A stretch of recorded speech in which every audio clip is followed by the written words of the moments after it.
जेमिति कि बंधु माने एबे 2024 नुआ वर्ष आसी जाइछि एवं वर्षर प्रथम मासटी हेउछि जानुआरी मास। एही मासरे ग्रह मानकर चलन क्रिया घटी थाए जहा ग्रह मानक उपरे प्रभावित थिबा राशि मानक उपरे तार भल किंबा खराब प्रभाव मध्य पड़ी थाए। तेबे आज आमे एही वीडियो रे जानिबा 2024 वर्षर जानुआरी मासटी आपण मानक पई किपरि रहिबो। तेबे वीडियो आरंभ करिबा पूर्वरु आपण मानकु नववर्षर हार्दिक अभिनंदन। प्रभु जगन्नाथଙ୍କ कृपारु आपणकर एही वर्ष बहुत शुभरे कटु। तेबे आसंतु जानिबा 2024 जानुआरी मासटी आपण मानक पई किपरि कटिबो। तेबे प्रथमे ग्रह मानकर स्थिति विषय रे जानिबा तो प्रथमे बृहस्पति आपणकर मजबूत स्थिति रे रहिबे जहा प्रथम भागरे विराजमान हेबे। सेहीपरि सूर्य और मंगल आपणकर एकादश भागरे रहिबे। शनिदेव द्वादश भागरे रहिबे। राहु षष्ठ भागरे विराजमान हेबे जहा आपणक पई जानुआरी मासटीर ग्रह चलन खूब भल रहिबो। तेबे प्रथमे आसंतु जानिबा आपणक स्वास्थ्य विषय रे। जेपरि प्रथमे मंगल आपणकर उच्च स्थान रे रहुछंती अर्थात नवम भागरे रहुछंती तो एही कारणरू आपणक स्वास्थ्य खूब भल रहिबो। स्वास्थ्य उत्तम रहिबा कारणरू कार्य रे आपणकर वृद्धि हेबो। धन रोजगार रे मध्य आयर परिमाण वृद्धि हेबो। शनिदेव निज भागरे विराजमान कारणरू आपणक स्वास्थ्य रे कोनोसी मध्य असुविधा देखा देबो नाही। जदि आपण एक शृंखलित जीवन यापन करती आपणक भल स्वास्थ्य उपभोग करने को समर्थ हेबे कारण शनि महाराज आपणको कठिन परिश्रम करने को प्रेरणा देबे। निजर स्वास्थ्य बजाय रखिबा पई आपणको निरंतर अभ्यास करने को पड़िबो। एथिपई आपणको ध्यान योग और शारीरिक व्यायाम प्रति ध्यान देबा को पड़िबो। जदि आपण यह करती तेबे आपण वर्ष सारा उत्कृष्ट अवस्थारे रहिबे। तेबे व्यवसायर कथा कहिबा तो वर्ष आरंभ अर्थात जानुआरी मासटी व्यवसायी मानक पई भल हेबो। शनि महाराज को दृष्टि आपणक सप्तम घरे वर्ष सारा रहिबो एवं वर्ष आरंभ रे सप्तम घरे प्रभु सूर्य महाराज मध्य रहिबे। एकादश भागरे मंगल और गुरु बृहस्पति मध्य रहिबे। एणु आपणक व्यवसाय उन्नत हेबो। कार्य रे सफलता मिलिबो एवं व्यवसाय अभिवृद्धिर दृढ़ सूचक रहिबो। व्यवसाय रे आपणको लाभर सुजोग मध्य मिलिबो। व्यवसाय दृष्टिरु एही मासटी आपणक पई अनुकूल रहिबाकू जाउची। तेबे आर्थिक अवस्था कथा देखिबा तो एही मासटी आपणक पई आर्थिक दृष्टिरु शक्तिशाली रहिबो। किछि कठिन आर्थिक निष्पत्ति नहीं पारंती किंतु आपणकर अनेक निष्पत्ति लोकों को आश्चर्य करिबो किंतु आपण निजर निष्पत्ति रे दृढ़ होई रहिबे। जानुआरी मासरे आर्थिक परिस्थिति किछि परिमाण रे बिगड़ी पारे किंतु आगोकू एहा आपणक पई लाभर परिणाम नहीं आसीबो जहा द्वारा आपण आर्थिक भाव रे शक्तिशाली होई परिबे।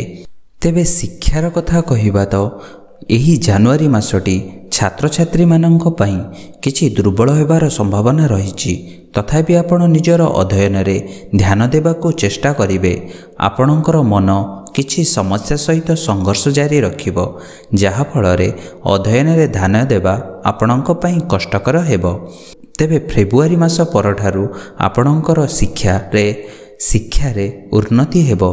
निजर अध्ययन को सठिक भाव में समाप्त करिवे। एथिपई आपणको एकाग्रता और शक्तिशाली मध्य हेबाकू हेबो।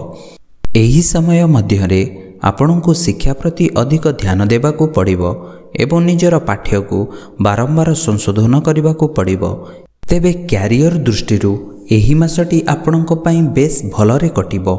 आपणको तृतीय घर सप्तम घर एवं दशम घरे ग्रह मानकर उच्च स्थिति कारणरू आपण निज पक्षरु बहुत परिश्रम करिवे।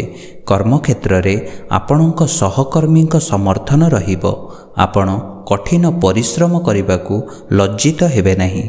आपण कठिन परिश्रम करिबा फलरे ଅଧିକରୁ ଅଧିକ ଧନ ଉପାର୍ଜନ କରିବାରେ ସକ୍ଷମ ହେବେ।